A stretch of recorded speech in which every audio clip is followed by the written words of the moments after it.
যে প্রেসিডেন্ট জিয়া সাংবাদিকদেরকে ডেকে আলাদা কথা বলতেন এবং সাংবাদিকরা খেয়েছে কিনা, সাংবাদিকদের কার্যক্রম নিয়ে তিনি একান্তে কথা বলতেন, এটা বিরল বিরল ঘটনা ছিল সে সময়। তখন তো কোনো ইলেকট্রনিক্স মিডিয়া ছিল না। তাহলে প্রেসিডেন্ট জিয়ার স্বাধীনতার যে স্মৃতিগুলো, ছবিগুলো যুদ্ধে, মুক্তিযুদ্ধে এখন পর্যন্ত প্রদর্শিত হচ্ছে, সেটাও কিন্তু ফটো জার্নালিস্ট অ্যাসোসিয়েশন আপনাদের এই অবদান এবং আপনাদের হাতের এই ছবি। এর পরবর্তীতে আপসীন দেশনেত্রী বেগম খালেদা জিয়া, যার নেতৃত্বে আমরা দেশব্যাপী আন্দোলন সংগ্রাম করেছি, আপসীন নেত্রী হিসাবে যিনি এই দেশের সামনে, জাতির সামনে এখন পর্যন্ত আপসীন ভূমিকা থেকে তার প্রতি দেশের মানুষের যে ভালোবাসা, যে শ্রদ্ধা,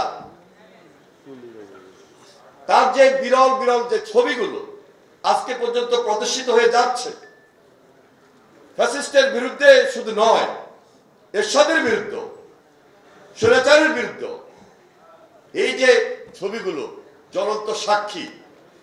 সেই জন্য এই যে বিএনপি গণমানুষের দল হিসাবে যে ধারাবাহিক নেতৃত্ব, ধারাবাহিক রাজনীতি, সেটি আরেকটি প্রমাণ এই ফটো জার্নালিস্ট অ্যাসোসিয়েশনের নেতৃবৃন্দ হিসাবে আপনারা যারা ছবিগুলো তুলেছিলেন।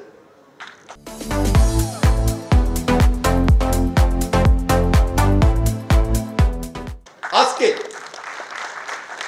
আমাদের নেতা ভারপ্রাপ্ত চেয়ারম্যান জনাব তারেক রহমান ইচ্ছে করলে আমাদের বিএনপি নেতৃবৃন্দের মাধ্যমে, আমাদের অঙ্গ সংগঠনের মাধ্যমে বিগত আন্দোলন সংগ্রামে যারা শহীদ হয়েছে, গুম হয়েছে, খুন হয়েছে, তাদের বাড়িতে বাড়িতে আমাদেরকে পাঠিয়ে দিয়ে আমরা তাদের পাশে দাঁড়াতে পারতাম এবং দাঁড়িয়েছি এলাকা ভিত্তিক। কিন্তু তারেক রহমান তার নিজের চিন্তায় তিনি একটা আলাদা, এটাকে আমি সম্পূর্ণ অরাজনীতিকে বলবো, যদিও বিএনপি পরিবার নাম আছে, তার নিজের থিম থেকে আলাদা একটা সংগঠন তৈরি করেছে। এই সংগঠনের কাজই হলো যে মানবতার পাশে দাঁড়ানো, মানব কল্যাণে থাকা, সহায়তা করা, সহযোগিতা করা। এটা বিএনপির একটা সেল এবং এই সেলটা আমি মনে করি একটা পার্মানেন্ট সেল হিসাবে আত্মপ্রকাশ করেছে। এটা একটা মাইল ফলক। আমরা সামনে ভোটের আশা করতেছি, ভোট হবে, এতটুকু বিশ্বাস এই দেশের মানুষের কাছে আমাদের আছে। ইনশাল্লাহ বিএনপি সেই সরকারের নেতৃত্ব দিবে। তখন এই যে আমরা বিএনপি পরিবার যে কাজগুলো এখন করছি, তখন এটা আরো বেগবান হবে, আরো দায়িত্বশীলতার সহিত করবে এবং করতেই হবে। এটা জাতির প্রত্যাশা, সাধারণ মানুষের প্রত্যাশা।